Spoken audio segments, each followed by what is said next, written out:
झंझनाहट से जल्द आराम पाएं। सेंसोडाइन रैपिड रिलीफ के साथ।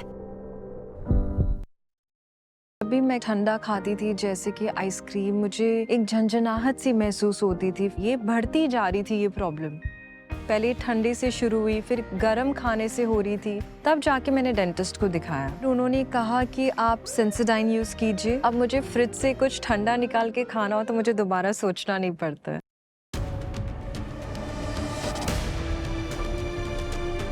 Presented by Sensodyne। राजनीतिक तौर पर सक्रिय संसदीय सत्र समाप्त हो गया। अब लोकसभा चुनाव से पहले एक जो और सत्र होगा वो केवल वित्तीय विषयों तक सीमित रहेगा। नियम कायदे ऐसे हैं कि भाई देश चलाने के लिए पैसा चाहिए तो संसद की मंजूरी चाहिए, तो उसके लिए एक सत्र। लेकिन राजनीतिक तौर पर जितनी कवायद होनी थी, जितनी महाभारत संसद के भीतर होनी थी, वो हो ली। अब इसके बाद चुनाव, मार्च में चुनाव का टाइम टेबल आ जाएगा।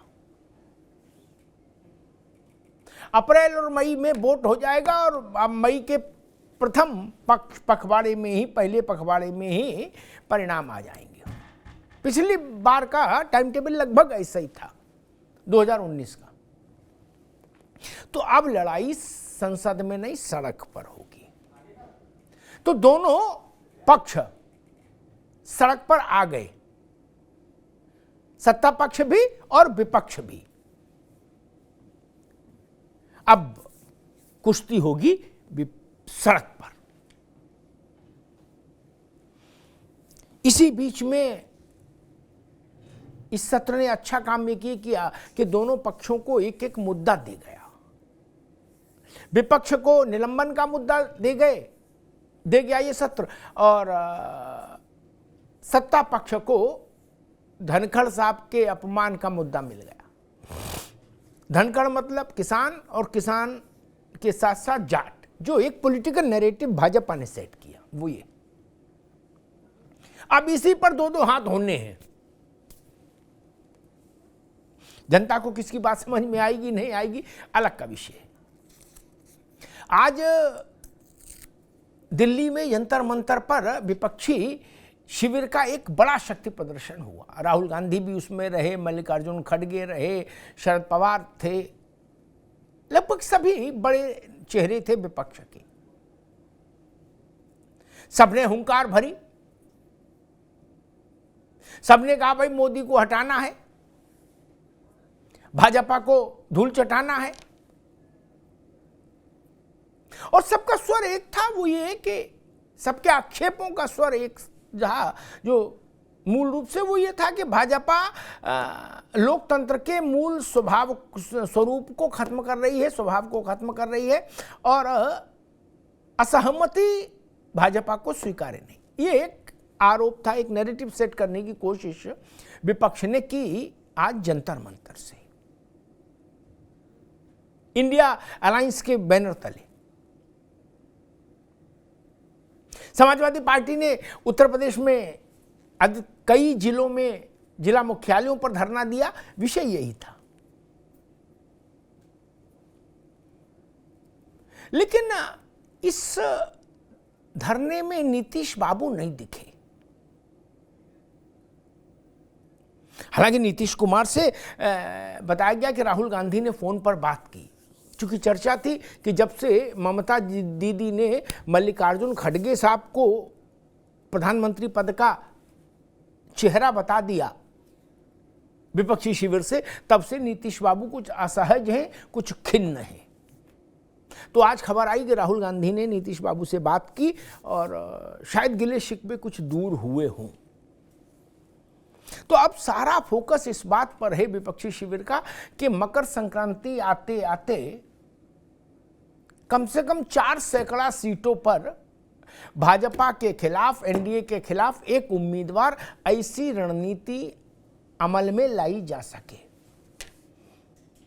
काम बड़ा है और काम टेढ़ा भी है। राजनीति में सबसे सरल तो भाषण देना होता है, और सबसे कठिन होता है गठबंधन में सीटों का बंटवारा करना, और वो भी तब जब मुख्य पार्टी के ग्रह नक्षत्र अच्छे न चल रहे हो, तो गठबंधन में दिक्कतें और पैदा हो जाती हैं। जैसे एनडीए है, तो एनडीए में चूंकि भाजपा के ग्रह नक्षत्र ताकतवर हैं, इसलिए एनडीए में जो भी दल जुड़े हैं वो भाजपा से बहुत ज्यादा जिरह करने की स्थिति में नहीं। लेकिन यूपीए में, मतलब इंडिया में जो भी दल हैं, यूपीए ध्यान में आता है, 10 साल उसकी सरकार रही। इंडिया में जो भी दल हैं वो इसलिए दो दो हाथ करने की मुद्रा में आ जाते हैं कांग्रेस से, क्योंकि कांग्रेस इस वक्त अपने बुरे दौर से गुजर रही है। और जो मुख्य दल जिसके इर्द गिर्द गठबंधन बुना जाएगा, टिकेगा, वो बुरे समय से गुजर रहा हो तो समस्या पैदा होती है गठबंधन में, तय बात है। हमारे साथियों ने एक रिपोर्ट तैयार की है इस अपमान और निलंबन के खेल के बीच में क्या राजनीति स्वरूप ले रही है। पहले उस रिपोर्ट को देखिए, फिर मेहमानों से परिचय कराएंगे, फिर बहस में चलेंगे।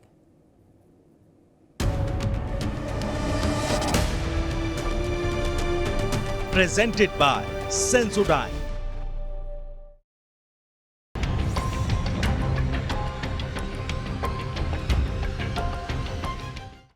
देश को बचाने के लिए, संविधान को बचाने के लिए, लोकतंत्र को बचाने के लिए हम सब एक होकर लड़ रहे हैं। जंप करके अंदर आ गए, थोड़ा धुआं फैलाया, बीजेपी के सांसद सब भग लिए। संसद की सुरक्षा में सेंध से शुरू हुआ विपक्षी सांसदों के निलंबन का संग्राम अब सदन से निकलकर सड़क तक आ चुका है। कांग्रेस के नेतृत्व में इंडिया गठबंधन के नेताओं ने दिल्ली के जंतर मंतर पर प्रदर्शन किया। धनखड़ जी का ये अपमान नहीं सहेगा हिंदुस्तान। कांग्रेस अध्यक्ष खड़गे ने कहा कि संविधान खत्म करना चाहती है मोदी सरकार। वहीं बीजेपी के जाट कार्ड पर खड़गे भी दलित दांव चलने से नहीं चूके। अरे ये अपोजिशन पार्टी कांग्रेस ये डरने वाली नहीं है, झुकने वाली नहीं है। अगर आप कितनी भी कोशिश करो, आप मोदी साहब, आप कितनी भी कोशिश करो हमको मिट्टी में दबाने की, हम बीज हैं, बार बार उठने की आदत है हमको। और देश को बचाने के लिए, संविधान को बचाने के लिए, लोकतंत्र को बचाने के लिए हम सब एक होकर लड़ रहे हैं। शीतकालीन सत्र समाप्त हुआ तो संसद की लड़ाई अब सड़क पर आ गई। विपक्षी इंडिया के इस जमावड़े में राहुल गांधी ने भी संसद की सुरक्षा का सवाल उठाते हुए मिमिक्री को लेकर भी सरकार पर निशाना साधा। पार्लियामेंट हाउस में 2-3 युवा जंप करके अंदर आ गए, थोड़ा धुआं फैलाया, बीजेपी के सांसद सब भग लिए। सबसे पहली बात, अंदर कैसे आए? उन्होंने ये प्रोटेस्ट क्यों करी? उसका कारण क्या था? बेरोजगारी। संसद की सुरक्षा में सेंध को लेकर विपक्ष गृह मंत्री और प्रधानमंत्री के जवाब पर अड़ा था। इसी घमासान में घटे मिमिक्री और असंसदीय घटनाक्रम में संसद के शीतकालीन सत्र में विपक्ष के करीब 146 सांसद निलंबित हो गए। ये सबसे ज्यादा निलंबन का भी एक रिकॉर्ड है। इसके विरोध में विपक्षी दलों ने सभी जिला मुख्यालयों पर देशव्यापी विरोध प्रदर्शन का ऐलान किया। समाजवादी पार्टी ने भी अपने कार्यकर्ताओं को आगाह किया था। इसी सिलसिले में लखनऊ से लेकर तमाम शहरों में सड़कों पर उतरे सपाई।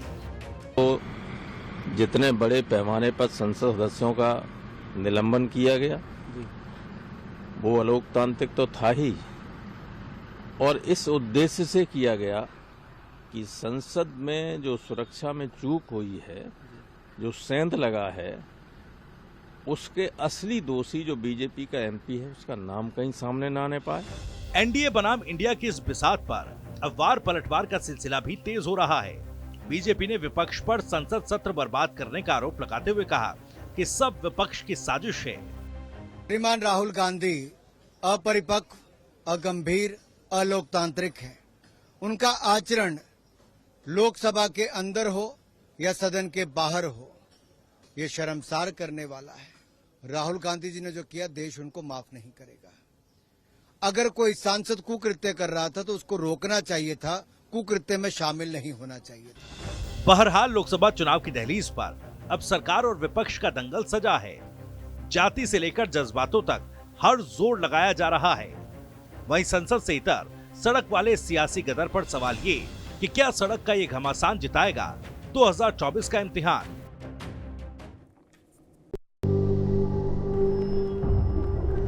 झंझनाहट से जल्द आराम पाएं। सेंसोडाइन रैपिड रिलीफ के साथ। अभी मैं ठंडा खाती थी जैसे कि आइसक्रीम, मुझे एक झंझनाहट सी महसूस होती थी। ये बढ़ती जा रही थी ये प्रॉब्लम। पहले ठंडे से शुरू हुई, फिर गर्म खाने से हो रही थी। तब जाके मैंने डेंटिस्ट को दिखाया। उन्होंने कहा कि आप सेंसोडाइन यूज कीजिए। अब मुझे फ्रिज से कुछ ठंडा निकाल के खाना हो तो मुझे दोबारा सोचना नहीं पड़ता। घमासान तो ठीक है, लेकिन जनता की समझ में बात किसकी आएगी, चुनाव का नतीजा इस पर टिकता है। सारे मेहमान हमारे साथ जुड़े हुए हैं, उनका परिचय करा दें। कृष्णमोहन पांडे साहब हैं, भारतीय जनता पार्टी के प्रतिनिधि। कृष्णमोहन जी का स्वागत है। कपीश श्रीवास्तव जी, समाजवादी पार्टी के प्रवक्ता, कपीश जी का स्वागत है। डॉक्टर हिलाल नकवी साहब, कांग्रेस के प्रवक्ता, हिलाल साहब का स्वागत है। अरविंद जयतिलक जी, वरिष्ठ पत्रकार, अरविंद भाई का बहुत बहुत स्वागत। अच्छा, जनता बड़ा कंफ्यूज हो जाती होगी अरविंद जी, वो सुनती होगी कि भाई एक तरफ से कहा जा रहा है कि सब कुछ बर्बाद हो गया,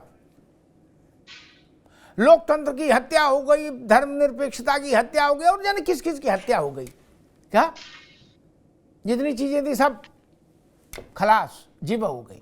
दूसरी तरफ कहा जा रहा है कि भाई अमृतकाल चल रहा, सब बढ़िया है, सब बिल्कुल देश प्रगति के रास्ते पर है और चीजें बिल्कुल सही दिशा में जा रही हैं और देश आत्मविश्वास से भरा है। तो ये बिल्कुल विपरीत ध्रुव पर बात, जनता कंफ्यूज नहीं होती होगी? भाई एक ही समय पर दोपहर के 12 बजे में एक कह रहा दोपहर के 12 बजे, दूसरा कह रहा रात के 12 बजे, तो फिर कंफ्यूजन तो क्रिएट हो जाएगा ना अरविंद जी। बिल्कुल बिल्कुल अमिताभ जी, देखिए, समंदर के कानून जहाजें तय नहीं करते हैं। इस देश की जनता 50 के दशक की जनता नहीं है, आज की जनता है। लोकतंत्र को बखूबी से समझती है। इस लोकतंत्र में कई पीढ़ियां खप गई है। इस देश की जनता ने भली भांति देखा कि संसद में क्या हुआ। 1 मिनट का खर्च 2.5 लाख रुपए होता है और 1 घंटे का खर्च 1.5 करोड़ रुपया होता है। यह टैक्स पेयर्स का पैसा होता है। और जिस तरह से विपक्षी दलों ने संसद में सेधमारी की मांग को लेकर के कि प्रधानमंत्री जी, गृह मंत्री जी बयान दे आकर के, और जिस तरह से आपाधापी काटी, देखिए, ये इस तरह से लोकतंत्र का पहिया आगे नहीं चलता है। बिल्कुल सवाल पूछने का हक है। एक कैमरूनी कहावत है ना कि जब जो सवाल पूछता है वो उत्तरों को टाल भी नहीं सकता है। तो विपक्ष को भी जवाब देना चाहिए कि कम से कम वक्त दीजिए, जांच चल रही है, उस जांच की प्रक्रिया के तहत जो उसके निष्कर्ष आएंगे, उस निष्कर्ष के साथ प्रधानमंत्री जी या गृह मंत्री जी अपना बयान देंगे। लेकिन विपक्ष को इतनी जल्दबाजी, उस पर इतनी सियासत सूझी कि जिस तरह से वह संसद में हाय तौबा मचाए, बेल में घुस गए, तो निलंबन के अलावा आखिर प्रक्रिया क्या बचती है? देखिए, किसी भी लोकतंत्र में धरना, प्रदर्शन, सत्याग्रह जो है लोकतंत्र की ताकत होती है, लेकिन उसका भी अपना एक दायरा होता है कि आप किस तरह से एक लोकतंत्र में मर्यादा के जरिए अपनी बात को संसद से लेकर के सड़क तक रख सकते हैं।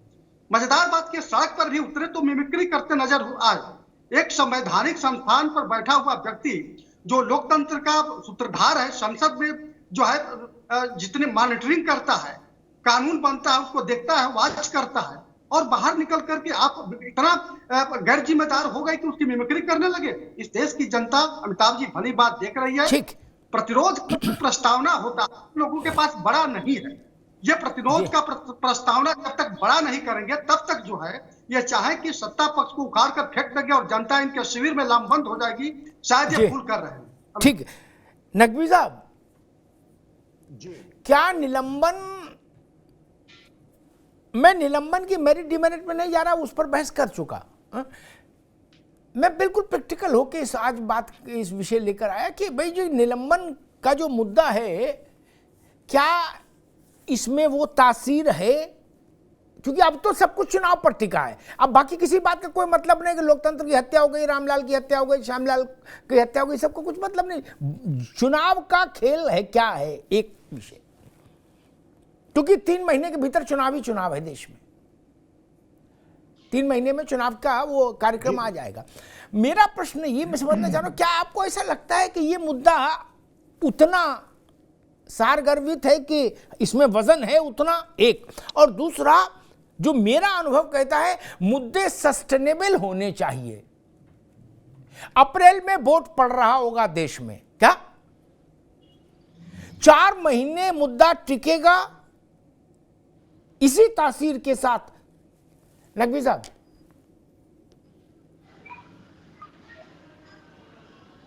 अमिताभ भाई, पहली बात तो यह है कि ये मुद्दा नहीं है, ये देश की सुरक्षा है। अगर संसद के ऊपर आक्रमण हो सकता है, संसद के अंदर 2 लोग जो कि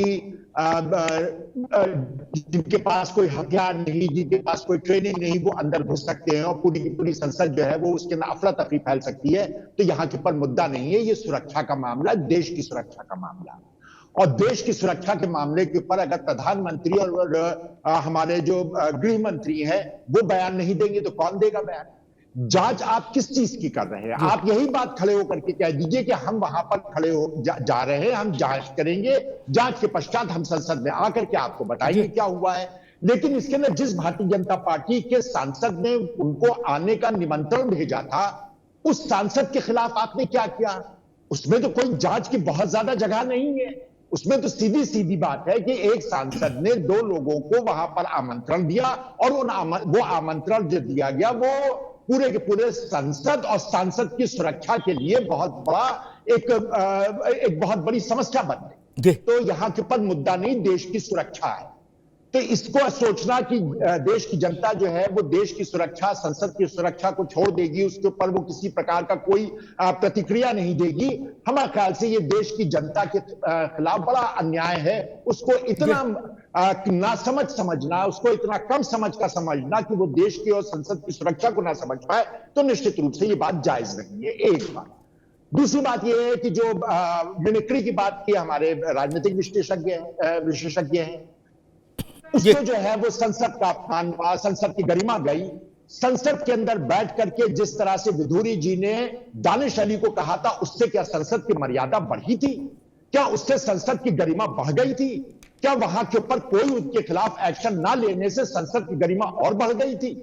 आज की तारीख में जो खड़े होकर के कहते हैं कि राहुल गांधी जी जो है वो एक सीरियस पॉलिटिशियन नहीं है, वो चौराहे पे खड़े होकर के सांसद होकर के गोली मारो की जो है नारे लगाते हैं, वो जो है वो देश की और संसद की गरिमा और सांसद की गरिमा को बढ़ा रहे हैं, और वो क्या सीरियस पॉलिटिशियन है? तो इस वजह से भारतीय जनता पार्टी या उससे प्रभावित लोग आपको ज्ञान देने की कोशिश, ठीक है, नहीं कोई ज्ञान नहीं, मेहरबानी हो, ज्ञान ना दे, ठीक है नकवी साहब, ठीक है। मैं फिर मूल बात पे आऊं, मैं इस बहस में नहीं पढ़ना चाह रहा, आप इसको मुद्दा बोलो, सुपर मुद्दा बोलो या विषय बोलो, जो आपकी समझ में बोलो। मैं तो बड़ा प्रैक्टिकल आदमी हूं, मैं कहीं दाएं बाएं भागने की स्थिति वाला आदमी, तो सीधी सपाट बात करता हूं जो जनता को समझ में आए। मैंने सवाल सिर्फ इसलिए पूछा, एक समय आपको लग रहा था कि राफेल में जूस निकलेगा, मेरे शब्दों पर मत जाइएगा, भाव समझ ही रहे हैं आप, प्रोफेसर आदमी है, आपको लगा इसमें चुनावी जूस निकलेगा, राफेल में कुछ नहीं निकला, आपने कहा छोड़ो परे करो। फिर आपने कहा अडानी में जूस निकलेगा, अडानी सस्टेन करेगा, नहीं सस्टेन किया, बोले चूल्हे में डालो। फिर आपको लगा कि नहीं ब्रजभूषण सस्टेन करेगा, फिर ब्रजभूषण भी छोड़ दिया। फिर आपको लगा कि नहीं मणिपुर सस्टेन करेगा, तो सारी ऊर्जा मणिपुर में झोंक दो, फिर बोले मणिपुर भी परे करो। अब बोले अब ये मसला है। ये मैं वही पूछ रहा हूं कि अब तो, तब तो चलो चुनाव दूर था नकवी साहब, अब तो चुनाव दरवाजे पे है, अब थ्योरेटिकल बात से काम नहीं चलेगा ना। अब राहुल गांधी को एक नारा तो चुनना पड़ेगा, जैसा उनकी आदत है, एक समय में वो एक ही नारा लेके चलते हैं, चौकीदार चोर है, राफेल है, अडानी है, मुडानी है, मणिपुर है, वो फेल हो जाते हैं तब वो दूसरा नारा लेते हैं। तो मैं वही निवेदन किया था, क्या इस मुद्दे में उतनी जान है, ये टिकाऊ है?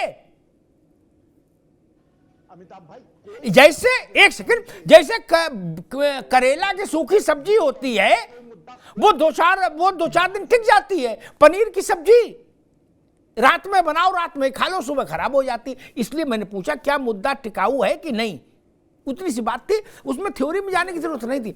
कपिल जी, अमिताभ भाई, मुद्दा आपने उत्तर प्रदेश में आज ये अलग सी चिट्ठी जारी की थी कल कि भाई समाजवादी पार्टी के सारे कार्यकर्ता, नेता और अध्यक्ष और जितने भी लोग हैं वो सब लोग जिला मुख्यालयों में जाएंगे और अपना विरोध व्यक्त करेंगे और ज्ञापन देंगे कलेक्टर को राष्ट्रपति के नाम। क्या वही प्रश्न जो कांग्रेस से, ये मुद्दा ऐसा लगता है कि निलंबन का मुद्दा, या जो नकवी साहब ने कहा निलंबन को परे डालो, संसद में वो जो 2 लोग कूद गए थे वो मुद्दा, ठीक, ये जो अभी चल रहा है ये उत्तर प्रदेश में डिसाइसिव यानी निर्णायक मुद्दा बन सकता है चुनाव का। और चुनाव अप्रैल में जब वोट पड़ रहा होगा तब ये मुद्दा इसी ताप के साथ आप जीवित रख पाएंगे कपिल जी?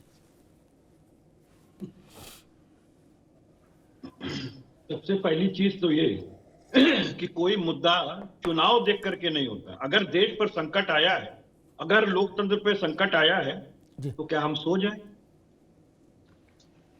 फिर मुद्दा क्या है? राम मंदिर जो सुप्रीम कोर्ट के वर्डिक्ट पे बन रहा है जी,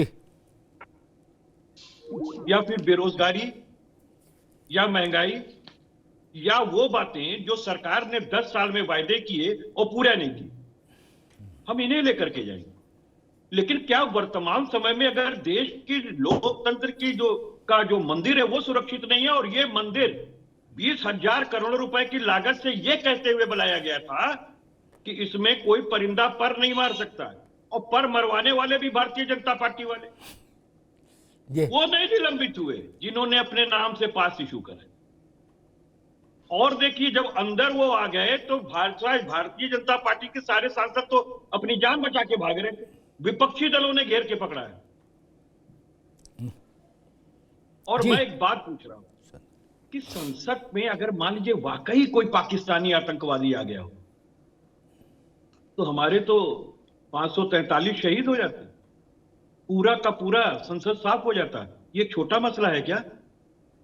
देश के 135 करोड़ लोगों ने इन जनप्रतिनिधियों को चुन करके भेजा है, चाहे वो पक्ष में हो या विपक्ष में हो, ठीक बात, और इसकी पूरी जिम्मेदारी सरकार की होती है। इतना बड़ा मसला आप पूछ रहे हैं कि वो 2 महीने 3 महीने तक चलेगा कि नहीं चलेगा, ठीक बात। लेकिन मैं तो इस बात को कह रहा हूं कि जब इतनी बड़ी हर सुरक्षा हो तो क्या हम बात ना करें? नहीं, बिल्कुल बिल्कुल करिए, बात ना करें। हम नहीं, पूरा अधिकार है, आप चाहे जो मुद्दा उठाइए, ठीक है कपिल बाबू, पूरा अधिकार है, चाहे जो मुद्दा उठाइए। मैंने बात क्यों कही मैं फिर दोहरा दूं, फिर भाजपा के पास जाऊंगा। आपको सोमवार को लगता है कि सांड सबसे बड़ा मुद्दा है, डिसाइसिव फैक्टर सांड है, ठीक, मंगल को कोई दूसरा मुद्दा लगता है, बुध को कोई तीसरा लगता है। मुद्दों की प्रयोगशाला में भटकना ठीक नहीं ना। आप मुद्दों की प्रयोगशाला में भटक रहे हैं, वही उसी से पता लग रहा है कि जो जनादेश आ रहा है लगातार। नहीं नहीं, ऐसे उंगली हिलाने से नहीं होगा ना कपिल बाबू। 12 के बाद 12 आपका अंतिम चुनाव था जो आप जीते थे, 23 खत्म हो गया, और आप कह रहे हो हमको मुद्दों की समझ है। कांग्रेस कह रही हमको मुद्दों की समझ है, जनता की नब्ज हमसे बेहतर कोई नहीं जान रहा। मैंने तो ये पूछ दिया भैया मुद्दा टिकेगा कि नहीं टिकेगा, तभी ना जनता उस पर वोट करेगी। अब हमें कहने जब नहीं, अभी नहीं आएंगे, जब दोबारा में आएंगे तो आएंगे। आपने चूंकि एकदम बहुत बड़ी ज्ञान की बात बताई इसलिए मुझे कहना पड़ा। नहीं, मैं आपको अभी आपके ज्ञान के साथ, ठीक, रुक जाइए, आएंगे, तब तक नोट कर लीजिए दिमाग में, जब आए आपको दोबारा आए तो उस बात को कहिएगा। जब बात है भाई, आपको जो मुद्दा उठाएंगे उस पर जनता ने जो फैसला दिया उसको उल्लेख नहीं होगा। आपने कहा कि सांड घूम रहे हैं, नीलगाय घूम रहे हैं, अन्य पशु निर्णायक मुद्दा है, अखिलेश जी ने उठाया, रोज फोटो में ट्वीट की 2022 में। गिने भी सांड कहां कितने मिले, उस पर वोट हुआ। 1 मिनट कपिल बाबू, सांड पर वोट हुआ, सांड पर वोट हुआ ना यूपी में, फिर क्या नतीजा आया? आप जीत और हार को क्या किसी एक मुद्दे से जोड़ते हैं क्या? भाई किससे जोड़ें? जीत हार को चेहरे से जोड़ें? मैं कह रहा हूँ 37% किससे जोड़ें? अगर समाजवादी नहीं, पार्टी ठीक, लेकर के आ कपिल जी, रही है, ठीक, ना तो 4 बार हम ठीक, जब सरकार बनाए थे ठीक, तो उतना वोट नहीं पाए। ठीक कपिल जी, ठीक है, ठीक। जीत हार से मुद्दा नहीं जुड़ेगा तो क्या चेहरे से जुड़ेगा? कमीज से, कुर्ता से जोड़ें? नहीं जुड़ेगा। गाड़ी घोड़ा से जोड़ें? बल्दियत से जोड़ें? नहीं, जीत हार से ही मुद्दा तय होगा कि मुद्दा जनता ने माना कि नहीं माना। ठीक, आप तो वकील हो, आप अपना मुकदमा लेके गए, मुकदमा हार गए, बोले लेकिन मेरा केस तो सही है, ये कैसे चलेगा? मुकदमा जनता की अदालत में है ना। चुनाव क्या है? जनता की अदालत में मुकदमा है। आपने अपना मुकदमा लड़ा, जनता ने रिजेक्ट कर दिया, इतनी सी बात है। खैर, कृष्ण मोहन पांडे, आप कह रहे हो कि जी धनखड़ जी के सम्मान में भाजपा मैदान में, क्या? और वो कह रहे हैं कि आपने इतने सांसद निलंबित कर दिए, इसलिए अभी देश का सबसे बड़ा मुद्दा हो गया। और राहुल जी ने एक बात और कही, भाई जो नौजवान है देश का वो 7 घंटे मोबाइल पे है, इंस्टाग्राम क्या बताया, फेसबुक उसमें खेल रहा है, चूंकि उसके पास नौकरी नहीं है, काम नहीं है। हालांकि मोबाइल की तो ऐसी बीमारी है कि पक्ष और विपक्ष संसद में भी जो बैठते हैं वो भी उसी पर दिन भर लगे रहते हैं। आज भी जब भाषण हो रहा था मंच पर, जंतर मंतर पर, तो सारे नेता अपने अपने मोबाइल में लगे थे, जो बोल रहा था बस वही मोबाइल जेब में रखे था। तो मोबाइल की बीमारी तो ऐसी है। क्या ये मुद्दा इतना महत्वपूर्ण लगता है आपको कि ये मुद्दा लोकसभा चुनाव में निर्णायक मुद्दा होगा? मुद्दे हजार होते हैं, लेकिन हर चुनाव में एक डिसाइसिव फैक्टर होता है, निर्णायक मुद्दा। क्या ये वैसा मुद्दा है उस स्थिति का कि इस पर वोट निर्णय कर दे जनता?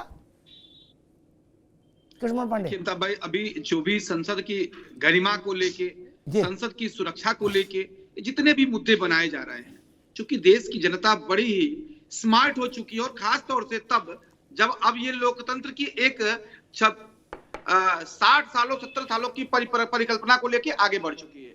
और आज की जनता उंगली घुमा के देश का युवा जिस भवन की बात करते हैं वो उंगली घुमाता है और सरकारें बदल देता है। जब जब कांग्रेस ने मुद्दा बनाया है, इस देश में नरसंहार हुआ है, आपने देखा है। और मुझे लगता है आपसे बेहतर इस बात को कोई नहीं समझता होगा, अधिकतर लोग समझते हैं इस बात को, लेकिन आप बेहतर ढंग से समझते हैं कि सॉफ्ट हिंदुइज्म का मुद्दा कांग्रेस ने उठाया तो इस देश में रक्तपात हुआ। गरीबी हटाओ का मुद्दा उठाया तो गरीब समाप्त हो गए। अब यह संसद सुरक्षा का मामला लेके आ रहा है। साफ डर लग रहा है अगली बार क्या होने वाला संसद में। कांग्रेस को तो डर लगता है कि जब जब कुछ मुद्दा बताती है तो देश के साथ कुछ भयावह स्थिति खड़ी होती है। दूसरी बात, यह मुद्दा सस्टेन कर पाएंगे, जनता इनको देख चुकी है और बार बार देख रही है कि कैसे इस देश को भ्रमित करने का काम कर रहे हैं। परंतु देश के यशस्वी प्रधानमंत्री आदरणीय नरेंद्र मोदी जी जो संकल्प लिए थे, उस संकल्प से सिद्धि तक आगे बढ़ रहे हैं। हम जिस व्यवस्था के साथ आगे बढ़े थे, अब विकसित भारत संकल्प यात्रा लेकर जन जन तक पहुंच रहे हैं और जनता के बीच में जो इन 10-9 वर्षों में हमने किया है उसका फीडबैक भी ले रहे हैं। और जिनको जो संवैधानिक अधिकार के तहत जो जन सुविधाएं थी, यदि अभी तक नहीं मिल पाई है तो उस विकसित भारत यात्रा के तहत कर रहे हैं। हम जनता के बीच में जाकर उसके दुख सुख से मिल रहे हैं, जो उनकी जन सुविधाएं उससे पूछ रहे हैं कि मिला कि नहीं मिला, मिला तो कितना मिला, नहीं मिला तो आइए सरकार आपके द्वार खड़ी है। हम मुद्दे ऐसे मुद्दे संसद की सुरक्षा को लेकर जब जब कांग्रेस पार्टी और उनके सहयोगी दल मुद्दा बनाते हैं तो अमिताभ भैया पूरे इस बात को मैं कहता हूं और बड़ी दमदारी से कहता हूं कि इस देश में रक्तपात होता है, इस देश में दंगे होते हैं, इस देश की जनता भयाक्रांत हो जाती है। और एक बार नहीं, मैंने सॉफ्ट हिंदुइज्म को बताया, गरीबी हटाओ का बताया। इस देश में जब जब कांग्रेस इस तरह की चीजें लेके आती है और खासतौर से तब जब देश में चुनाव होने वाले होते हैं तो देश की जनता सहमति है और उसका प्रतिफल आप देखिएगा। ये जो इन लोगों ने जो किया, आने वाला समय जब 2024 का चुनाव होगा तो आपको दिखेगा कि देश की जनता एक बार पुनः देश के यशस्वी प्रधानमंत्री आदरणीय नरेंद्र मोदी जी के विकासात्मक कार्यों पर विश्वास करके पुनः एक बार सशक्त सरकार 2024 में बनाएगी। ठीक कृष्ण मोहन पांडे। अरविंद जयतिलक जी, भाई रुको, कपीश बाबू रुक लो। अरविंद जयतिलक जी, कोई पार्टी हो, इससे कैसे कोई इनकार कर सकता है? ये तो सैद्धांतिक विषय है। हर पार्टी जनता की अदालत में अपना विषय लेके जाती है, जनता उस पर फैसला सुना देती है, उसी को हम लोग चुनाव परिणाम बोलते हैं। ठीक, तो ये कहने से कैसे हमको रोका जा सकता है कि भाई आपकी बात नहीं चली? बोले ऐसा कैसे बोल सकते हो, हमारी नहीं चली? ये ठीक है, हमारी सीटें 10 आई, 20 आई, 50 आई, लेकिन हमारी बात तो चली। ये तो फिर नहीं चलेगा, फिर तो संसदीय लोकतंत्र का मतलब ही खत्म हो गया। नहीं, सारे वकील नहीं जीत सकते ना केस। मैं देख रहा हूं कि ये भी ट्रेंड चल गया कि अब उससे किसी से कहो भाई आपने ये मुद्दा उठाया था पिछले चुनाव में, ये मुद्दा चला नहीं। बोले कैसे नहीं चला, हम हार गए तो मुद्दा नहीं चला। तो भाई साहब पे जीतने के लिए क्या करोगे वो बताओ अरविंद जी। अमिताभ जी देखिए, गुलाब बांटने से मोहब्बत हो जाती तो माली सारे शहर का महबूब हो जाता। अगर इसी भाषा को बार बार कहने से कह रहे भाई हम हार गए तो क्या हुआ, जनता ने हमें पसंद किया है। बिल्कुल, ये संसदीय लोकतंत्र में फिर जीतने वाले का पैरामीटर आखिर क्या माना जाए? यही माना जाए कि आप जो मुंह से करें वही सही है, बाकी चीज जो है सब अर्ध सत्य है या पूरी तरह से असत्य है। देखिए, लोकतंत्र में ऐसे चलता नहीं है। देश की जनता देख रहे हैं कि आपने राजनीति को किस तरह से पचरंगा आचार बना दिया है। आप जो है जब राज्यों के चुनाव होते हैं आपस में सिर्फ फुटबॉल करते हैं, विचारधारा नाम की कोई चीज नहीं है, आपस में लड़ते रहते हैं, और जब जो है सत्ता पक्ष से लड़ने की बात आती है तो सारे सिरों को जोड़ लेते हैं। क्या इस देश की जनता को आप मूर्ख समझ लिया है क्या? क्या आपके पास न कोई विचारधारा है, न सिद्धांत है, न नीति है? एक दूसरे को गरियाते हैं और जब जो है सामना पड़ता है सत्ता पक्ष से तो आप जो है मिलजुल करके कहते हैं कि नहीं जो है इस लोकतंत्र को बचाना। अरे भाई, लोकतंत्र कहाँ खतरे में है? क्या इस देश की जनता ने कभी सड़क पर उतर करके कहा कि भाई लोकतंत्र खतरे में है या संसदीय व्यवस्था खतरे में आ गई है? सुरक्षा में अगर सेंधमारी हुई तो निस्संदेह जो है सरकार उसकी जांच कर रही है। क्या देश की जनता उतर करके सड़क पर या संसद का घेराव करते हैं? देखिए, इस तरह के बनावटी कुतर्क से देश नहीं चलता है। यह इस देश की जनता इस लोकतंत्र में भली भांति देखती है। ठीक है अरविंद भाई। झंझनाहट से जल्द आराम पाएं। सेंसोडाइन रैपिड रिलीफ के साथ। अभी मैं ठंडा खाती थी जैसे कि आइसक्रीम, मुझे एक झंझनाहट सी महसूस होती थी। ये बढ़ती जा रही थी ये प्रॉब्लम।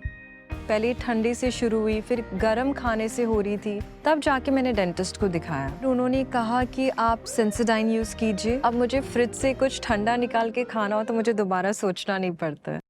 एक तो मेरा निवेदन और भी है, सब आल पार्टी मीटिंग कर लो हिलाल भाई, सारे बड़े नेता वरिष्ठ, और फिर वो अपने प्रवक्ताओं को बता दें जो राय बने कि भाई लोकतंत्र की हत्या, संविधान की हत्या, ये दो शब्द किस स्थिति में बोले जाएंगे ये तय कर लो। कसम, हमारी विनती है, करबद्ध प्रार्थना है, सब बड़े लोग बैठ लो, क्योंकि इन दोनों फ्रेजेस की भी ऐसी तैसी कर डाली राजनीति ने। पूछो कैसे नकवी साहब? अतीक का लड़कवा मारा गया मुठभेड़ में, क्या बड़े नेताओं ने कहा देश के, लोकतंत्र की हत्या हो गई, संविधान की हत्या हो गई, कानून के राज की हत्या हो गई। हमने अपने सहयोगियों से कहा जाओ बाहर देख के आओ, मर्डर हो गया। बोले ना भैया कोई मर्डर नहीं हुआ, तो अतीक का लड़का एनकाउंटर में मारा गया। मैंने संविधान कानून लोकतंत्र है, बोले है, वो कहीं नहीं गया अभी। नहीं तो एक बार तय नहीं हो जाए बैठ के, क्योंकि मतलब किसी दिन पता लगा कि आलू खराब आ गया, बोले लोकतंत्र की हत्या, किसी दिन दाल में नमक ज्यादा, बोले संविधान की हत्या। ये एक बार तय हो जाए कि भाई क्वांटम क्या होगा, क्या स्थिति बनेगी जब हम ये बोलेंगे कि लोकतंत्र की हत्या हो गई। ये तय हो जाना चाहिए नकवी साहब। नहीं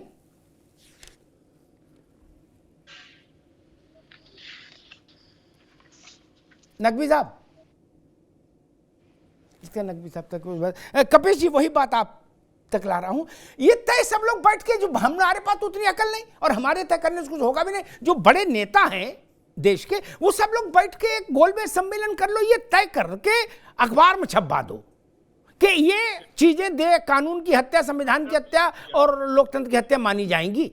बस जी जी, मैंने पूरा प्रश्न आपका सुना जी, उसका मैं जवाब दे रहा हूं।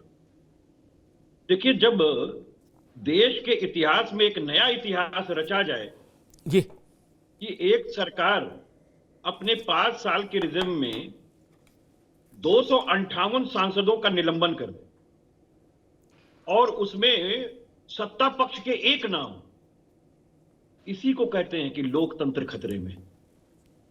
एक सरकार तख्ती दिखाने पे 143 लोगों को निलंबित कर दे, लेकिन कटवा, भड़वा, आतंकवादी, एक विशेष धर्म को संबोधित करने वाले को 5 मिनट के लिए निलंबित ना करे, इसको कहते हैं लोकतंत्र पे खतरा है। जब देश का सर्वोच्च न्यायालय ये कहे कि ये लोकतंत्र जो है स्थापित होता है विश्वास पर, और अगर चुनाव आयोग की नियुक्ति हो रही है उसमें एक न्यायमूर्ति हमारा मुख्य न्यायमूर्ति होगा, तो उसके लिए आप अध्यादेश ले आओ, फिर कानून बना दो कि नहीं साहब, एक कैबिनेट मिनिस्टर होगा, एक प्रधानमंत्री होगा और एक नेता प्रतिपक्ष, यानी 2-1 से हम ही यस मैन की नियुक्ति करेंगे जी।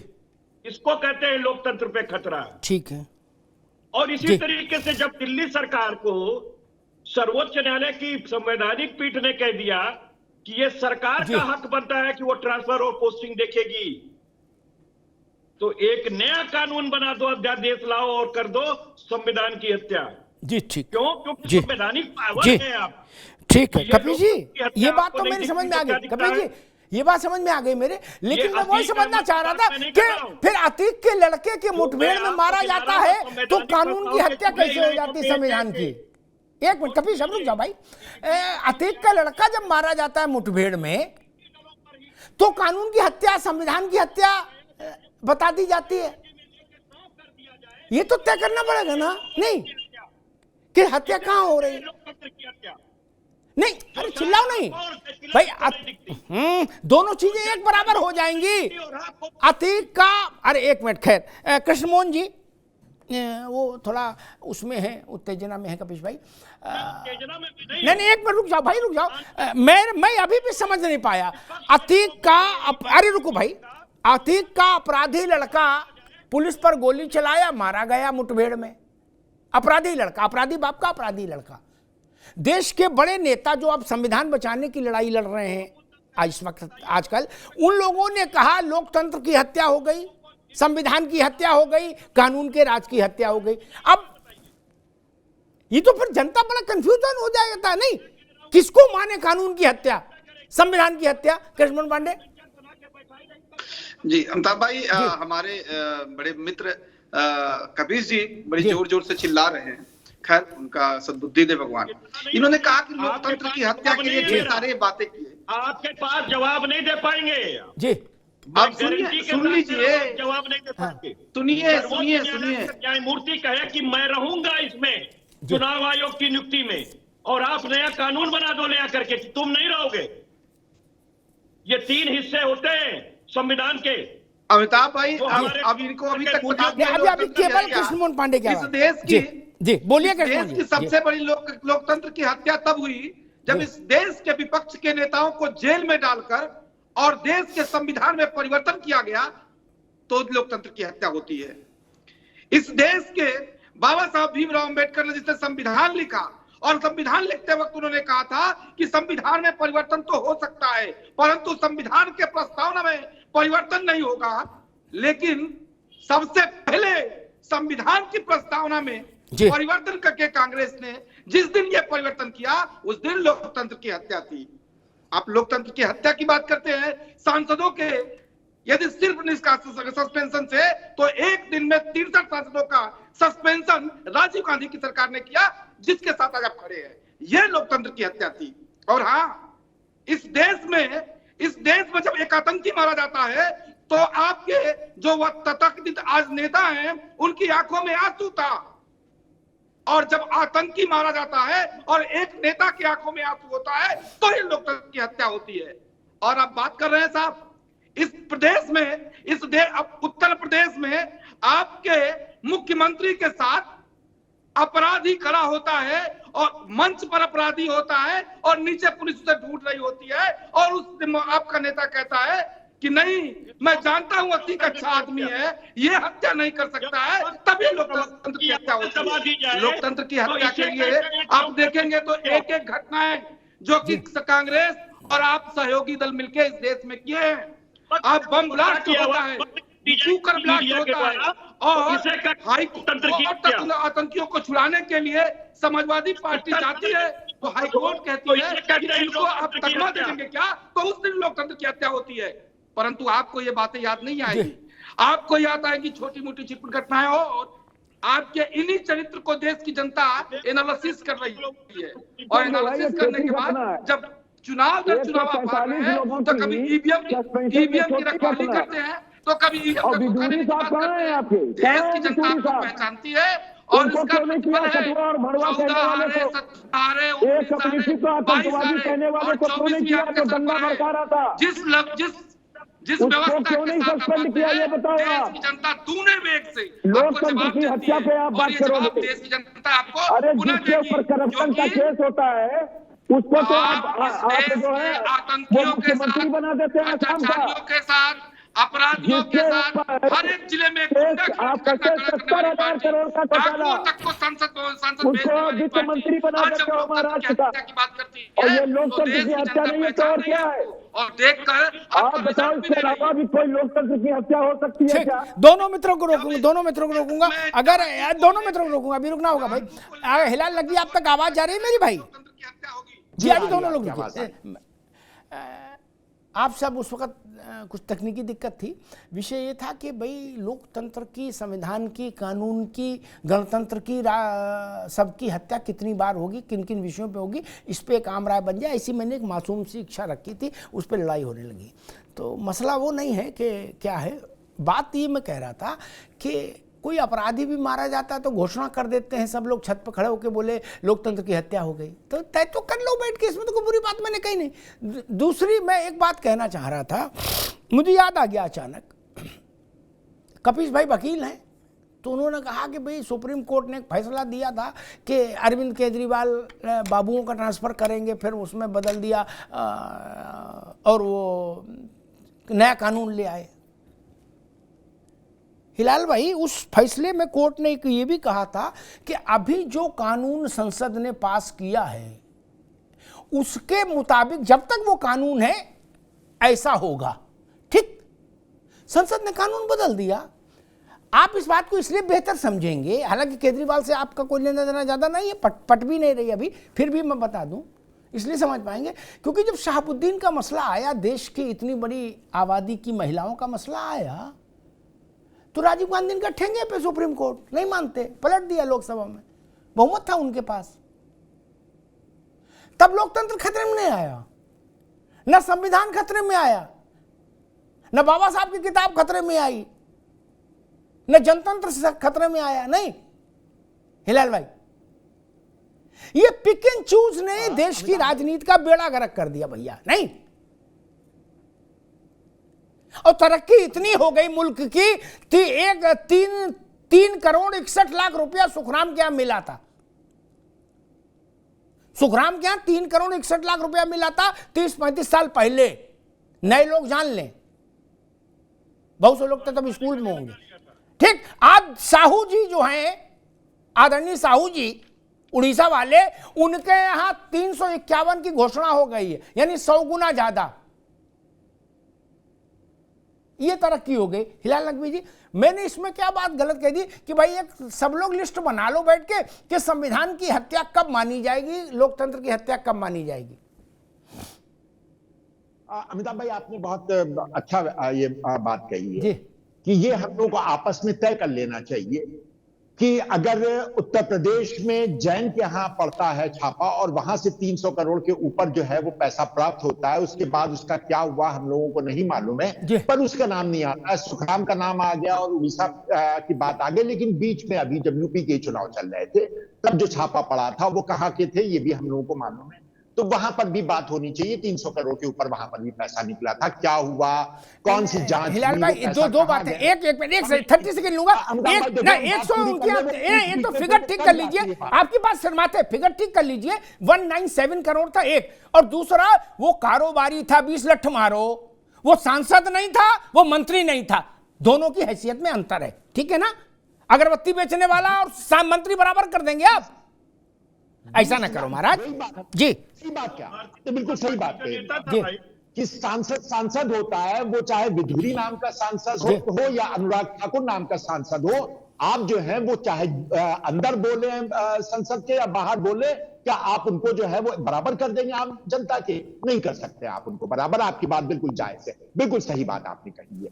दूसरी बात आपने मुद्दे की एक की थी, राम जन्मभूमि का मुद्दा, 371 का मुद्दा, कॉमन सिविल कोड का मुद्दा, अब हिंदू राष्ट्र का मुद्दा सन 1951 से चला आ रहा था और सन 1977 तक की लगातार यह मुद्दा हरता रहा।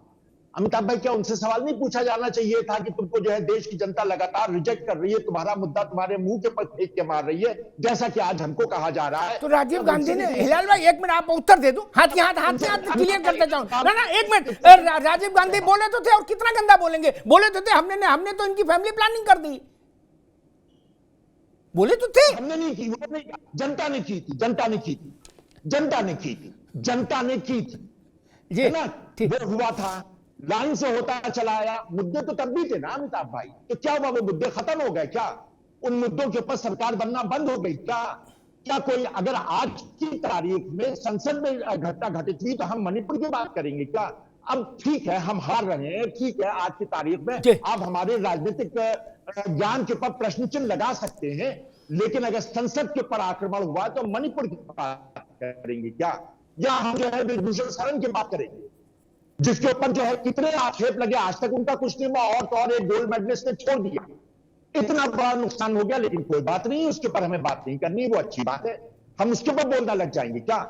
या हम इस पर बोलने लग जाएंगे कि करप्शन की बात करते हैं, एंटी करप्शन की बात करते हैं, अजीत पवार को अपनी गोदी में बैठा लिया, हम उसकी आज बात करेंगे, आज हम अदानी की बात करेंगे। सारी की सारी बातें जो है वो देश की जनता के सामने। मैं समझ गया भैया, मैं समझ गया। आप ये कह रहे हो कि अब वो चीजें कर लेने दे तो बहुत अच्छा लगता है, क्योंकि वो बड़ा अजीब लगता है कि किसी के पास अनलिमिटेड टाइम है, जब तक बोल थक ना जाए वो बोलता रहेगा और हम अपनी बात भी। जी कहिए, बिल्कुल बिल्कुल। तो इसके अंदर क्या वो मुद्दे जो है वो क्या होंगे? निश्चित रूप से वो सारे मुद्दे हम देश की जनता के पास लेके जाएंगे। देश की जनता को मुद्दा आज समझ में आएगा या आज से 10 साल बाद समझ में आएगा, हम जो है विपक्ष में बैठते रहेंगे, आज समझ में आएगा, आज हम जो है वो सत्ता में आ जाएंगे। तो ये कहना कि जनता रिजेक्ट कर रही है फिर भी आप मुद्दा उठा रहे हैं, तो कम से कम भारतीय जनता पार्टी या उनके जो समर्थक है उनको ये याद कर लेना चाहिए कि उनके मुद्दे कितनी मर्तबा जमीन के अंदर गाड़ दिए गए। उनको शाइनिंग इंडिया भी याद कर लेना चाहिए। शाइनिंग इंडिया जब चला था क्या जबरदस्त मुद्दा था, और अटल जी जैसे एक बहुत बड़े कद्दावर नेता हुआ करते थे, उस मुद्दे का क्या हुआ था? तो क्या अब इंडिया कभी शाइन नहीं करेगा? क्या कभी शाइनिंग इंडिया नहीं होगा? तो इस वजह से ये बात कहना कि मुद्दा जो है वो कितनी बार चलेगा, सोमवार को ये चलेगा, मंगल को ये चलेगा, बुध को ये चलेगा, साल जब 10 साल 20 साल हार जीत होती रही है, मुद्दा नहीं खत्म हुआ और उसी मुद्दे के पर सरकारें बनी और बिगड़ी, तो अभी तो कुछ भी समय नहीं हुआ है। कुछ नहीं, बिल्कुल। आप नकवी साहब, मेरे ख्याल से अब आप मेरी तारीफ करेंगे। मैंने जब तक आपकी बात खत्म नहीं होगी तब तक मैंने आपको निर्बाध माइक दिया कि पूरा बोलिए, लेकिन बहुत विनम्रता से, नहीं आप मेरे पुराने मित्र हैं भाई, एक बात बहुत विनम्रता से कहूंगा, मित्र तथ्य रहते हैं, हमारी पर्सनल पसंदगी नापसंदगी की वहां कोई हैसियत नहीं होती। एक वैज्ञानिक बात कहता हूं, कांग्रेस भाजपा उसका कोई खंडन नहीं कर पाएगा, थेतराई कर सकता है कोई भी, लेकिन खंडन नहीं हो सकता। थेतराई तो फिर भाई भगवान बचाए, उनसे कौन बहस करेगा। 0, 5, 1, 2, 4, 6, 8, 10, 89, 182 और 303, ठीक। ग्राफ यूं गया, बात समझ में आती है। 415 से 44 दोनों की गति में अंतर है, प्रकृति में अंतर है, सिर्फ उतनी सी बात कही जाए, उसमें नाराज मत होइए। आप अपना एमआरआई देखना नहीं चाहते, चिल्लाने लगते हो, सब लोग नाराज हो जाते हो, बोले राहुल जी पे सवाल उठा दिया। अरे क्यों भाई साहब, गांधी जी पे सवाल उठा दिया लोगों ने तो राहुल गांधी है। लोग जवाहरलाल की समीक्षा करते, अंबेडकर की करते, और अब मैं आपके धैर्य की प्रशंसा करता हूं। आपने कहा हमारे 10 साल में फेल होंगे मुद्दे, 20 साल फेल हो, ठीक है, कोई दिक्कत नहीं, हम आपके धैर्य की प्रशंसा करते हैं, क्या दिक्कत है?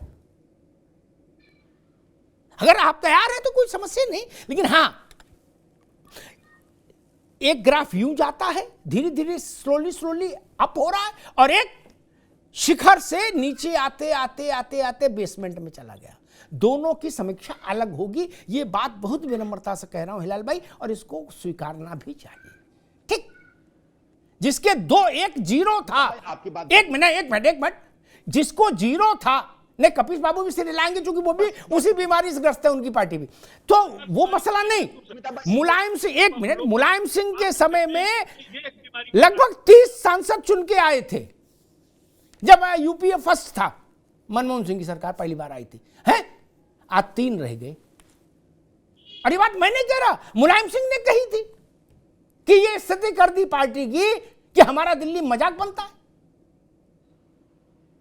खैर, वो भी अगर उतने से संतुष्ट है तो भी मैं बहस में नहीं पढ़ना चाहता। मैं एक विषय मेरे दिमाग में है, मैं उस पर एक कमेंट जरूर लूंगा। हिलाल भाई 1 मिनट रुकना होगा, नहीं अभी नहीं, ना अब ये विषय हो गया। एक कमेंट, एक भाई रुक जाइए, हो गया। अरविंद जी तिलक जी, एक विषय मेरे दिमाग में है, उस पर सबका कमेंट ले लूं। 22 जनवरी को राम भूमि पर रामलला के नूतन विग्रह का लोकार्पण है, प्राण प्रतिष्ठा समारोह है, ठीक। उसमें सभी राष्ट्रीय दलों के अध्यक्षों को बुलाया गया है, अन्य महत्वपूर्ण राजनेताओं को भी बुलाया गया, जो अध्यक्ष नहीं है फिर भी बुलाया गया, लोकसभा राज्यसभा के विपक्ष के जो नेता हैं उनको भी बुलाया गया है। ये मुद्दा राजनीतिक तौर पर कितना महत्वपूर्ण लगता है और कितना प्रभावित करेगा चुनाव को, मैं तो जो भी बात करूंगा चुनाव को सामने रख के करूंगा। मैं हिपोक्रेट नहीं हूं कि कहूं मैं कहूं नहीं चुनाव नहीं है, ऐसा नहीं, मैं जानता हूं कि राजनीति क्या है। अरविंद जी, छोटी सी टिप्पणी, मैं सबसे यही टिप्पणी लूंगा। बिल्कुल, देखिए अमिताभ जी, सरकार की अच्छी कोशिश है कि वैचारिक बावजूद भी, राजनीतिक विरोध के बावजूद भी उसने देश के सभी राजनीतिक दलों के जो शीर्ष नेता है उनको आमंत्रित किया है। इनमें वे भी दल है जो राम के अस्तित्व पर, राम के वजूद पर सवाल उठाते रहे, और अभी तक जो है सनातन को लेकर के उनका जो एक दुराभाव है, जो उनकी वैचारिक संकीर्णता है, अपनी गठरी में गांठ लिए बावजूद भी वो पहुंचते हैं। तो राम तो सबके हैं, स्वागत होगा, लेकिन देश तो देखेगा ना, या देख भी रहा है कि किस तरह से जब अब पूरा देश राममय हो गया है, अपनी सनातन संस्कृति को लेकर के, अपनी जो वैचारिक विशिष्टता है उसको लेकर के, बावजूद इसके जो है आग्रह प्रवृत्ति के लोगों को भी आमंत्रित मिला है। तो वो गोस्वामी तुलसीदास जी क्या है कि जब रामचरितमानस लिखना शुरू किए तो देव, दनुज, नर, नाग, राक्षस सबको प्रणाम किए हैं। तो मुझे लगता है कि राम तो सबके हैं और सबके लिए सर्वग्राह्य है, तो ये एक अच्छी पहल है और मुझे लगता है कि इसका स्वागत है। ठीक बात। झंझनाहट से जल्द आराम पाएं सेंसोडाइन रैपिड रिलीफ के साथ। अभी मैं ठंडा खाती थी जैसे कि आइसक्रीम, मुझे एक झंझनाहट सी महसूस होती थी। ये बढ़ती जा रही थी ये प्रॉब्लम, पहले ठंडे से शुरू हुई, फिर गर्म खाने से हो रही थी, तब जाके मैंने डेंटिस्ट को दिखाया। उन्होंने कहा कि आप सेंसोडाइन यूज कीजिए। अब मुझे फ्रिज से कुछ ठंडा निकाल के खाना हो तो मुझे दोबारा सोचना नहीं पड़ता है। हिलाल भाई, कांग्रेस में गांधी परिवार के बाद, खड़गे जी के बाद सबसे महत्वपूर्ण व्यक्ति हैं कि वेणुगोपाल साहब, है ना। मैं थोड़ा प्रैक्टिकल बोल देता हूँ, टेक्निकल टीम ना उलझाना, मतलब ये रिक्वेस्ट है। मैं ऐसा मानता हूँ वेणुगोपाल सबसे महत्वपूर्ण व्यक्ति हैं, है ना। अब आप कह दो नहीं उनकी हायरार्की ये हो सकता कोई और हो, लेकिन फैसलों में, सिस्टम में वो उनके बाद हैं, राहुल गांधी के परिवार के बाद। उनका कल अधिकृत वक्तव्य में सुन रहा था, उन्होंने कहा हाँ ट्रस्ट ने हम लोगों को आमंत्रित किया है, हम उनका थैंक यू करते हैं। पूछा गया जाएंगी मिसेस गांधी, खड़गे जी, अधीर रंजन, उन्होंने कहा 22 जनवरी जब आएगी तो कांग्रेस पार्टी का, मैं शब्द उद्धृत कर रहा हूं एग्जैक्ट, कांग्रेस पार्टी का स्टैंड आपको बता दिया जाएगा। क्या आपको नहीं लगता इस पर एक बेहतर जवाब आना चाहिए था? भारत है। अमिताभ भाई, ये अफगानिस्तान की समस्या पर स्टैंड तो नहीं पूछा जा रहा था जी। अमिताभ भाई, कुछ बातें जो है वो बड़े विचलित कर देने वाली। अभी हमारे जो राजनीतिक विशेषज्ञ हैं उन्होंने बहुत कुछ बोला, वो थोड़ा सा ये बता देते कि ये भी अपने आप में देश के इतिहास में पहली मर्तबा हुआ होगा कि मुरली मनोहर जोशी जी को, एल.के. आडवाणी जी को बुलाया गया, उसके बाद चंपत राय जी जाके कहते हैं हम बुला तो रहे मगर आना नहीं, तुम्हारे पाव भाव हम बुलाएंगे, आमंत्रण भेजेंगे तुमको, लेकिन तुम आना नहीं। क्यों नहीं आना? क्योंकि तुम बुढ़े हो गए, तुम्हारी उम्र इस लायक नहीं है कि तुम्हारे ये बच्चे जो है वो तुमको मंदिर तक की ला पाए। तुमको हम बुला रहे हैं, नहीं हिलाल भाई वो ये देखेंगे भाजपा उससे नफा उठाए, नफा नुकसान भाजपा झेलेगी। मैं सिर्फ निवेदन कर रहा था, सोनिया जी जाएंगी, सोनिया जी, राहुल जी, अच्छा नहीं है, खड़गे जाएंगे, ऑपरेशन कर दिया गया। अरे भाई हम कह रहे वो नफा नुकसान भाजपा झेलेगी। नकवी साहब सोचने की क्षमता नहीं रखते हो कि तुम्हारे लिए सही बुरा क्या है भाई, दादा रे दादा। नकवी साहब मेरा नहीं, ठीक है आगे बात, अब उसी के बेइज्जत करने वाला आगे नहीं बढ़ोगे। जो सोनिया गांधी जाएंगी कि नहीं? ये लड़ाई मैं पूछ रहा हूं सोनिया गांधी जाएंगी कि नहीं, बताइए। वेणुगोपाल की आत्मा नकवी साहब में भी आ गई, ये सारी बात कर रहे हैं लेकिन ये नहीं बता रहे कि सोनिया गांधी जाएगी कि नहीं। बता रहे जो ट्रस्ट इस देश के बड़े बूढ़ों की इज्जत नहीं कर सकता हो, जो ट्रस्ट उनको बुला के उनको बेइज्जत करता हो, उस ट्रस्ट के बुलाने पर आएंगे या नहीं आएंगे इसका तय करने का अधिकार सबको होना चाहिए। कि जो ट्रस्ट उन लोगों को बेइज्जत कर रहा है जिन्होंने इस आंदोलन में सबसे आगे बढ़कर की भूमिका, ठीक है, बड़ा ठीक है। अब रुक जाओ, मुझे याद है सबसे ज्यादा तकलीफ क्योंकि इस कांग्रेस का, ठीक है नकवी साहब आगे बात, अब तो रख दी बात, पंचो गिरा शर्माते खटोला वहीं बिछेगा। सोनिया जाएंगी कि नहीं जाएंगी ये कोई नहीं बोल सकता, ठीक, उसका कारण है, मैं उस कारण में नहीं जाऊंगा, छोड़ दीजिए अभी। अब वो नहीं जाएंगे तो खड़गे कैसे चले जाए, उनको भी यही काम करना भैया, ये था राजा तथा प्रजा। खैर छोड़ो, मुझे याद है कांग्रेस का सबसे ज्यादा नुकसान एल.के. आडवाणी ने किया, राजनीतिक नकवी साहब आ गया, उन्होंने राम रथ यात्रा निकाली, उससे कांग्रेस रसातल में गई और फिर ऐसी गई कि उभरी नहीं। राजनीति देखो कैसी, माया महा ठगनी हम जानी। वो कांग्रेस आज एल.के. आडवाणी के लिए अश्रुपात कर रही है, बताइए हैं? कांग्रेस के ऐसे दिन खराब तो नहीं थे, वो तो आडवाणी यात्रा लेके निकले कि कांग्रेस का पराभव हुआ, और फिर पराभव हुआ तो वो फिर बोरवेल में चली गई।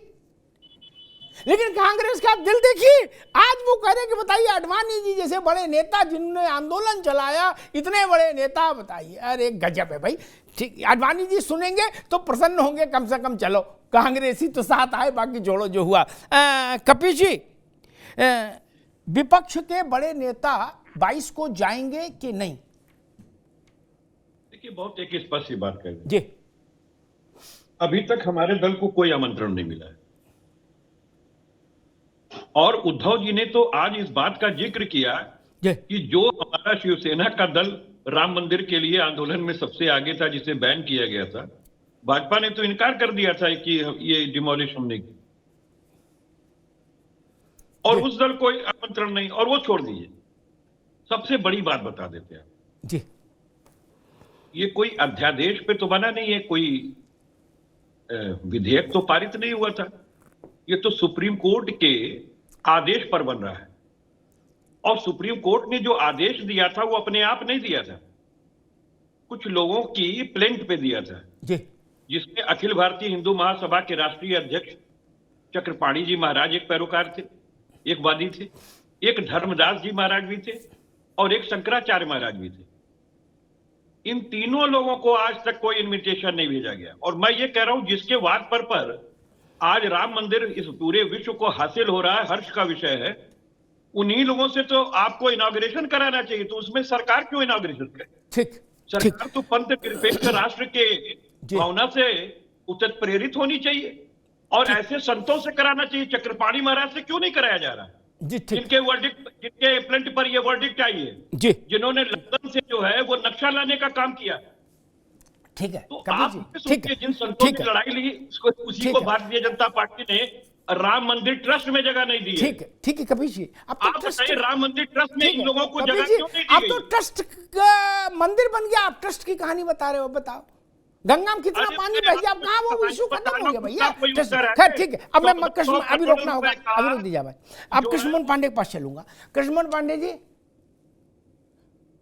भाई आपने समाजवादी पार्टी को न्योता नहीं दिया, बहन जी को बुला लिया, बोले बहन जी की पार्टी राष्ट्रीय है, सपा राष्ट्रीय नहीं है, इनको बुलाओ, क्या समस्या है?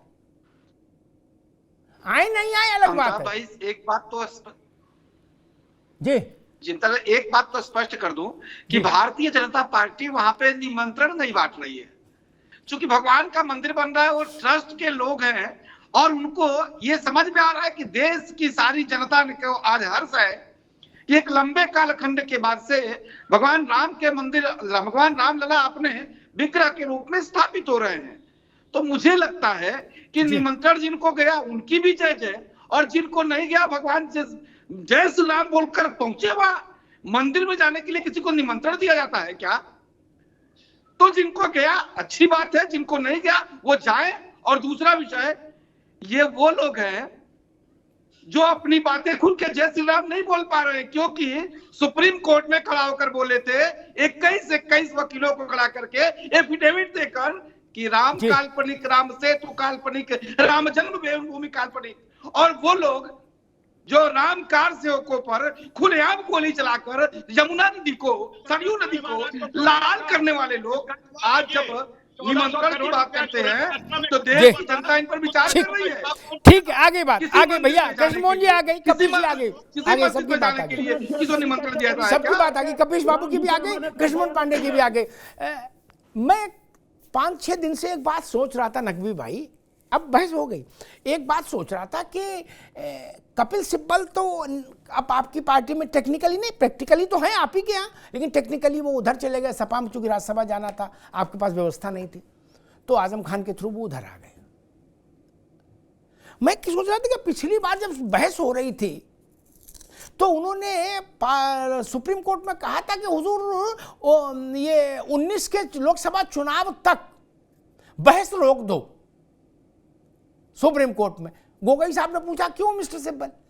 बोले उससे चुनाव प्रभावित होगा, मंदिर तो छोड़ो, अभी छोड़ दो, आप अभी हटाओ। मैं सोच रहा था ऐसा कोई वीर बांकुरा कांग्रेस में अभी और नहीं निकला। ईश्वर ने मेरी सुन ली, इच्छा पूरी हो गई। आज नकवी साहब, पूरा देश राम मंदिर के लोकार्पण पर प्रसन्नता अनुभव कर रहा है, और आपके विद्वान साथी डॉक्टर उदित राज ने कहा कि 24 के लोकसभा चुनाव के बाद क्यों नहीं लोकार्पण और रखा गया। लो कर लो बात। जय श्री राम। अजमेर शरीफ जाएंगे, चरारे शरीफ जाएंगे, हजरतबल जाएंगे, देवा शरीफ जाएंगे, कोई टाइम टेबल नहीं चाहिए। राम मंदिर का लोकार्पण लोकसभा के वोट पड़ जाने के बाद क्यों नहीं रखा गया? ये उदित राज कह रहे हैं, कांग्रेस के नेता। बताइए, अब ऐसे महान विचारों को देश ओढ़ेगा कि बिछाएगा? फिर पार्टी का नुकसान हो जाता तो बाद में कहते हैं कि बताइए, पहले समझाते हैं कि ऐसे लोगों पर प्रतिबंध लगाओ, नहीं सुनते। ये बोलने के बाद चुनाव लड़ोगे, आपको पता ही लग जाएगा। हाथ कंगन को आरसी क्या, पढ़े लिखे को फारसी क्या। एक बार नारा लगा था, मिले मुलायम कांसी राम, हवा मुड़ गए जय श्री राम, तब भी बहुमत नहीं आया था। भाजपा ने विड्रॉ कर लिया सरकार बनाने से, तो ज्वाइंट सरकार बनी, फजीयत हुई, सरकार भी गई। उसके बाद से देख लीजिए क्या स्थिति बनी, क्योंकि आपने तो जय श्री राम को हवा मुड़ा दिया। तब तो सोचना पड़ेगा। मायावती जी को भी न्योता गया है। उनकी पार्टी में ने सुझाव दिया था राष्ट्रीय एकता परिषद की बैठक में, मुझे याद है, क्या उस 2.77 एकड़ की जमीन पर जहां गर्भगृह बना है, वहां पर उन्होंने कहा सार्वजनिक शौचालय बना दिया जाए। वो भी कह रहे न्योता लाओ, क्यों नहीं न्योता आ रहा? अच्छा, न्योता आ जाए तो जाने के साहस नहीं जुटा पा रहे। तब अडवाणी जी की ओट में छुप रहे हो। चंपत राय ने जो कहा उसका परिमार्जन हो गया, चंपत राय से बड़े लोगों ने कर दिया। चंपत राय विश्व हिंदू परिषद के कार्यकर्ता है ना, विश्व हिंदू परिषद के अध्यक्ष, संघ के संपर्क प्रमुख, संघ के सह कार्यवाह, जाके कहे आए। लेकिन कांग्रेस को चिंता है, इस बात की चिंता नहीं कि उदित राज के मुंह पर टेप लगाओ भैया, वैसे ही आपकी हालत खराब है, उदित राज जैसे लोग और जो कुछ वोट मिल रहा वो भी चला जाएगा।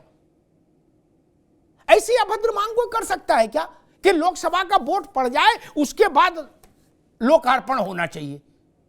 कहां से लाते हैं ऐसी सोच? देश के मन मिजाज का कोई इल्म नहीं, किस यूटोपिया में है पता नहीं, समझ नहीं आता भाई। ये तो चिंतन करना चाहिए ना कि छोटा अवसर है क्या देश के लिए? इसी चीज के लिए 5 शताब्दियों तक संघर्ष हुआ, 5 शताब्दियों तक संघर्ष हुआ। और अब देखिए, शिवसेना की चिंता समाजवादी पार्टी कर रही है, बाल ठाकरे की। देखिए, ये ही राजनीति की सुंदरता है भारत में। इसलिए मैं कहता आपस में मत लड़ो। मायावती जी ने बड़ी अच्छी बात कही कि कम बोलो, पता नहीं कल किसको नमस्ते करनी पड़ जाए।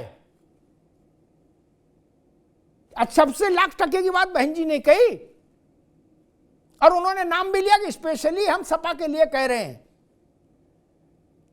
इतना मत बोलिए कि बाद में शर्मिंदगी हो जाए जब जुड़ना पड़े। भारत के लोकतंत्र का सौष्ठव है कि बाल ठाकरे की पैरोकारी समाजवादी पार्टी कर रही और आडवाणी की पैरोकारी कांग्रेस कर रही। 360 डिग्री क्या होता है? यही तो होता है। आकाश पाताल हो गया और पाताल आकाश हो गया। यही तो भारत के लोकतंत्र का सौष्ठव है। इसको प्रणाम करिए। कहां कटुता में लगे हो? इससे सुंदर लोकतंत्र कहीं होगा? कभी आडवाणी जी ने जीवन में सोचा होगा कि ऐसा भी दिन आएगा कि कांग्रेसी मेरी जय जय करेंगे, कहेंगे आडवाणी जी संघर्ष करो, हम तुम्हारे साथ हैं। कभी ठाकरे ने सोचा होगा कि सपाई ये कहेंगे? मैं उन विषय में नहीं जाना चाहता। उस दौर में बाल ठाकरे ने मुलायम सिंह जी के लिए क्या क्या कहा, मैं उस बहस में नहीं जाना चाहता। वो एक ही बार लखनऊ आए थे सीबीआई में के कोर्ट में अपना स्टेटमेंट दर्ज कराने, तो फिर बाद में प्रेस कॉन्फ्रेंस की थी उन्होंने, तो बहुत कुछ बोल के गए थे मुलायम सिंह जी के लिए। मैं उस चक्कर में नहीं पढ़ना चाहता, कटुता हो जाएगी। लेकिन आज तो कम से कम इतना है कि सपा बाल ठाकरे के सम्मान में समाजवादी पार्टी मैदान में हो रहा है ना। यही राम की कृपा माया है। सी राम में सब जग जानी, करहु प्रणाम जोर जुग पानी। धन्यवाद।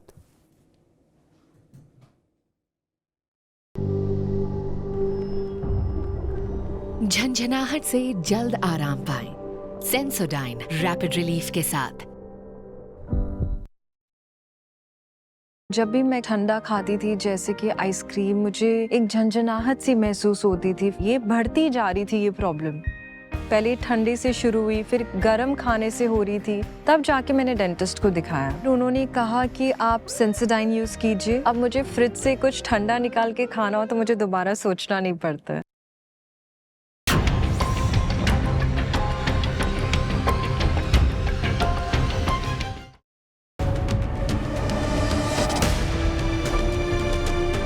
Presented by Sensodyne।